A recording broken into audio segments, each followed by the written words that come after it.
मेरा नाम लल्लन प्रसाद बैरागी है जी। कागजों में केवल लल्लन है। मैं दलित वर्ग में ये शरीर पैदा हुई है। मुझे आज से 4 साल पहले 1919 में जेल में ये ज्ञान प्राप्त हुआ।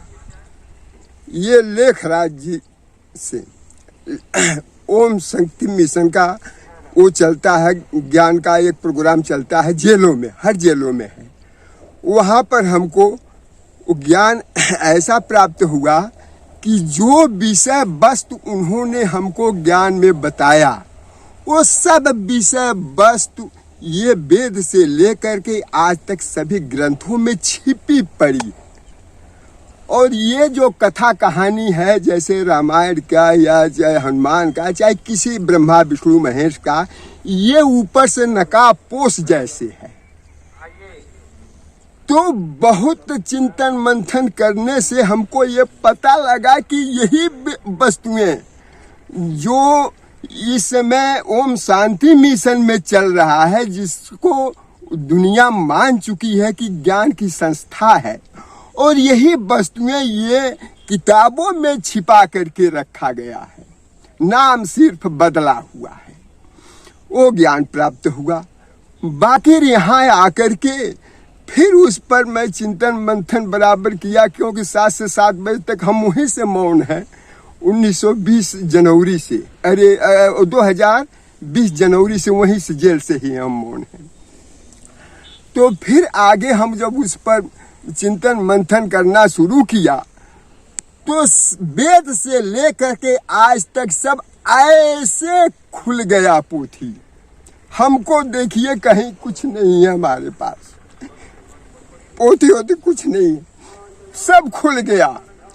और उसके बाद एक बार विचार आया कि ये दयानंद सरस्वती का किताब हमारे घर में पढ़ा हुआ है, जरा पढ़ करके देखें। वो देखा तो वो भी वहां तक नहीं पहुंचे हैं, गौतम बुद्ध भी नहीं पहुंचे हैं कि आखिर ये वेद कहाँ से उत्पन्न हुआ। ये न तो ऊपर से गिरा है, न तो समुद्र मंथन से मिला है। ये कैसे उत्पन्न हुआ वो हमको मालूम हो गया। और इसमें क्या क्या चीज है जो 18 पुराणों में बदल दिया गया है वो भी हमको मालूम हो गया। 18 पुराण क्यों 18 लिखा गया ये भी मालूम हो गया। 6 शास्त्र क्यों है ये भी मालूम हो गया। आप लोगों को बताता हूँ शॉर्टकट में जी। 4 वेद यानी 4 विद्या है। ये अध्यात्म है, आत्मा के लिए है, शरीर के लिए नहीं। ये जो ऊपर नकाब है शरीर के लिए है, लेकिन शरीर से इससे कोई टच नहीं है। जैसे लोग अभी लफड़ा कर रहा था, ढोल गंवार शूद्र पसनारी ये सब ताड़न के अधिकारी, ये शरीर से इसका मतलब नहीं है। इसका मतलब ये है कि ऐसी आत्मा जो ढोल जैसे बड़बड़ाती रहती हैं, वो गंवार है, उसको बुद्धि छू तक नहीं गई है, ऐसी आत्मा, नारी माने आत्मा, ये जमीन पर विचरण करती रहती है, पशुवत विचरण करती रहती है। उसका अर्थ ये है, ये पूरे अध्यात्म है। बैरागी जी, अभी आपने कहा कि नारी का मतलब आत्मा, यानी आपका माना जाए तो हर आत्मा नारी स्वरूप है।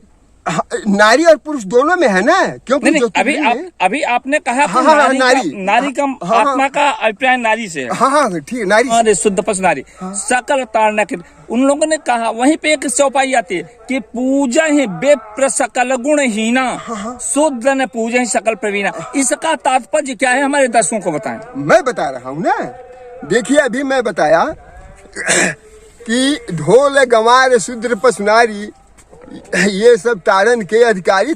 नारी का अर्थ आत्मा से है, ताड़ना का मतलब पीछा करना, उसको किसी प्रकार का कष्ट नहीं देना। यदि ऐसी आत्मा जिसके पास बुद्धि नहीं है, जो ढोल के जैसे बड़बड़ाती रहती हैं, वो पशुवत इस जमीन पर विचरण करती हैं, उनके लिए ज्ञानियों को ज्यादा पीछा करना पड़ता है। जैसे मैं 4 साल से यहाँ पर हूँ, 4था साल है, और ये आपके सामने प्रमाण है। हमारे पास 10 आत्माएं भी नहीं आती हैं। तो क्या करेंगी, वही अर्थ निकालेंगी ना, वही अर्थ निकालेंगी जो उन्होंने अनुवाद करके जिसे रखा। मिला, हाँ। जो चीज जिसे मिला वह उस पे जब तक उसके पर्दे नहीं हटते हैं तब तक वह उस रूप में देखा जाता है। हाँ। जैसे आपने अभी बताया कि एज जेल, हाँ। और जेल से ही ज्ञान हुआ है आपको। हाँ, हाँ। तो क्या आप हमारे दर्शकों को बताएंगे आपको जेल में प्रथम जब ज्ञान की प्राप्ति होती है तो कब और किस समय हुआ? प्रथम ज्ञान की प्राप्ति जब हमको जोग लगाने की बात सिखाई गई, जोग यानी ध्यान लगाने के परमात्मा से, यानी प्रकाश पुंज परमात्मा से ध्यान लगाने की बात बताई गई, तब से हमको मिलना शुरू कर दिया। उस पर हम मौन हो गए, क्योंकि उसमें जनवरी में उनकी वो पुण्य दिवस मनाया जाता ओम शांति मिशन में लेखराज जी का जी। और उसी दिन से मैं 1 जनवरी से ही अब तक मौन ही चला। तो वहीं से हमको मिलना शुरू हुआ। जैसे जैसे हम ज्ञान के धनवान होते गए, ऐसे ऐसे हम आगे उस पर चढ़ते गए और आगे चल करके यहाँ तक प्राप्त हुआ कि 3 सत्य हैं, आत्मा, परमात्मा और प्रकृति। जो विज्ञान प्रकृति में खोज करता है वही ज्ञानी लोग हर जगह खोज कर सकता है, उसे अलग नहीं है। जबकि शक्ति का मूल मकसद क्या रहा? जैसे आपने बताया कि बाकी चीज आपके देखने में आडंबर। हाँ। जैसे जो दर्शकों के जेहन में एक सवाल होगा हाँ। कि इसमें कि मूल आडंबर है, तो आडंबर, और आपने भी उसे माना कि बाकी चीजें धर्म, कर्म, मोक्ष या आडंबर है, लेकिन पूर्ण ज्ञान जब होता है वही सत्य है। ओके, यही सत्य है। तो पूर्ण ज्ञान आपने बताया कि एज महात्मा बुद्ध, जिसमें लोग उन्हें बौद्धिस्ट एक भगवान की उपाधि के तौर पे मानते हैं। हाँ। कृष्ण को जो ज्ञान प्राप्त हुआ, राम को ज्ञान प्राप्त, आपने भी बताया कि बाकी सारी की सारी चीज आडंबर है, मुझे जेल के अंदर से ज्ञान प्राप्त। वह महान ज्ञान क्या रहा? जैसे ओम शांति मिशन का मूल उद्देश्य क्या रहा? क्या सनातन पे कुठाराघात करना या सनातन को वर्चस्व को कायम रखना? हाँ हाँ, बात सही है। सनातन धर्म का अर्थ ज्ञान होता है और आध्यात्मिक ज्ञान, दोनों शब्द एक ही हैं, दोनों शब्द एक ही हैं। सनातन धर्म जो शरीर में ही सना हुआ है, इस मस्तिष्क में है और कहीं नहीं है। और आध्यात्मिक ज्ञान जो आत्मा अध्ययन करती है, तो वो भी इसी में है। आध्यात्मिक यानी आत्मा अपने अध्ययन करती है। उसमें पहले ही लिखा हुआ हूँ, स्वदर्शन बनिए, परदर्शी ज्ञान अधूरा है। तो जब स्वदर्शन अपना करेगी तो सब मामला ऐसे साफ होता जाएगा। तो स्वदर्शन न करके परदर्शन में लगे हुए, जैसे आपके सामने अभी वो रामायण हो रहा, वो परदर्शन है। खुद को तो नहीं जाना, खुद को नहीं जाना तो वो राम को कैसे जानेंगे? सवाल नहीं पैदा होता है। और आज आप लोगों के सामने मैं जुबान खोल दिया हूँ, फिर मैं बंद कर दूंगा।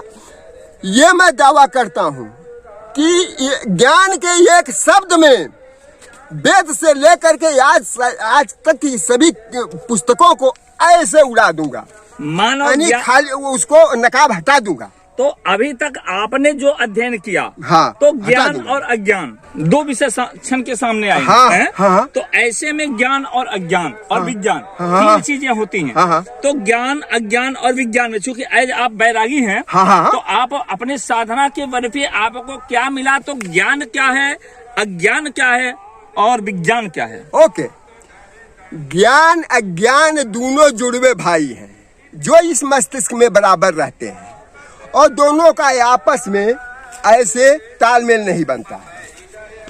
अज्ञान कभी भारी पड़ता है, कभी ज्ञान भारी पड़ता है। ये आत्मा को ऊपर है कि कैसे परमात्मा से मुलाकात करके अज्ञान पर काबू करती है या नहीं करती है, उसके ऊपर, क्योंकि दोनों पुत्र उसी के हैं, ज्ञान अज्ञान दोनों। जहां तक विज्ञान की बात है, ज्ञान की ही एक शाखा विज्ञान है, यानी विशेष ज्ञान, चाहे विस्तृत ज्ञान कहिए, वो अलग नहीं है। क्योंकि सत्य 3 है, आत्मा, परमात्मा और प्रकृति। जबकि इन लोगों ने 2 माना है, गलती यही हो गई, केवल आत्मा परमात्मा। बाकी ये सब मिट्टी है, ऐसा नहीं है। ये सामने का प्रमाण है कि वैज्ञानिक तो इसी मिट्टी से सत्य ढूंढता है। आज पाषाण काल से इलेक्ट्रॉनिक काल तक कैसे चला गया? वो माला जप करके चला गया? नहीं, वो ज्ञान का ही एक शाखा विज्ञान है, और जिसने इस प्रकृति से खोज करके आज पाषाण काल से लेकर के और यहाँ तक इलेक्ट्रॉनिक काल तक पहुँचा दिया है। और इस ग्रंथों में भी तीनों सत्य हैं। मैं साबित कर देता हूँ, चाहे रामायण में चाहे कहीं भी तीनों है, उसमें तीनों के बगैर हमारे चल नहीं सकता। हाँ, हमारे दर्शकों को इन तीनों मूल में हाँ, कुछ आप साबित करके दिखाइए कि क्या है। और वर्तमान समय में एक छोटा सा सवाल आपसे होगा, हाँ, कि इस समय ज्ञान विज्ञान में कौन आगे है? इसमें विज्ञान आगे है ना? जी नहीं। अरे कैसे? मैं बताता हूँ। देखिए, ज्ञान का मूल जो है कर्म कर्तव्य होता है, इस मस्तिष्क में शांति और सुख की व्यवस्था रखना। जी, ये ज्ञानियों का कर्म है। और विज्ञान का कर्म है भौतिक वस्तुओं को इकट्ठा करके ऊंचाई पर ले जाना। जैसे इसमें सर्च लाइटें छोड़ दिया है, वो विज्ञान का काम है। जी जी जी, बहुत बढ़िया। तो दोनों का दो काम है। विज्ञान का काम है प्राकृतिक वस्तुओं से वही ज्ञान को पकड़ना और इस दुनिया को डेवलपमेंट करना। बैरागी जी, विषयांतर हम लोग हो रहे हैं। हाँ, जैसे आपने विज्ञान को साबित किया कि विज्ञान इस समय आगे है, हाँ, लेकिन क्या उस समय जो त्रेता युग में विमान की बात आती है, जिसे आप आडंबर की दृष्टि से भी देख सकते थे, जो पुष्पक विमान था, हाँ, जिस पे जितनी सवारियां बैठती थी फिर भी एक सवारी की जगह बची रहती थी। लेकिन इस समय विज्ञान इतना हावी है, इतना आगे है, तब भी उसमें सीट की कमी रह जाती है। ऐसा क्यों? एक मिनट, रामायण की बात जो आपने कहा पुष्पक विमान की, रामायण की जड़ ही अभी हम नहीं खोले जी। ये तो जुबान आपके लिए खोल दिया हूँ, हम उनके साथ खोलेंगे जो हमारे सामने कोई आएगा, और नहीं तो भारत सरकार से इजाजत लेंगे तो हम सब खोल देंगे और पुनः वही समय आ जाएगा। आने से में आप क्या संदेश देना चाहते हैं? दर्शकों को 2 शब्दों में बता दीजिए। हम ये देना चाहते हैं कि आत्मा, परमात्मा, प्रकृति तीनों हर जगह मौजूद हैं, और तीनों बगैर ये सृष्टि नहीं चल सकती। जहां तक ये ऊपर लोग अर्थ निकालता है, ये सब नकाब पोष है, उसका नकाब है।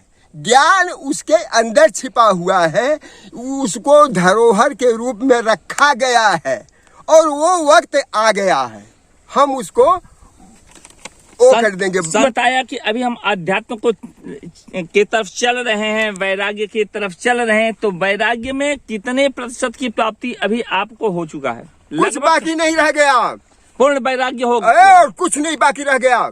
मैं बोला पहले ही कि एक शब्द में पूरे ग्रंथों से ऐसे उठा करके फेंक दूंगा नकाब को, एक शब्द में से, दूसरा शब्द नहीं कहना। एक छोटा सा कोई युक्ति, एक सूक्त जो होता है कि एक मूल सारांश वैराग्य क्या, उसको हमारे दर्शकों को बता दीजिए। मैं एक बैरागी आत्मा हूँ। बैरागी उसको कहते हैं जो आत्मा ये संसारिक क्रियाक्रम से, यानी जो सरकारी वातावरण चल रहा है, उससे अलग होकर के परमात्मा से अपने को जोड़ ले और बराबर परमात्मा से एनर्जी ले, वो बैरागी आत्मा कहते हैं। उसको बैरागी आत्मा कहा जाता है, जो बराबर परमात्मा से जोड़ ले और उससे शक्ति प्राप्त करके इस समाज को दे, इन आत्माओं को दे, ताकि उनका कल्याण हो।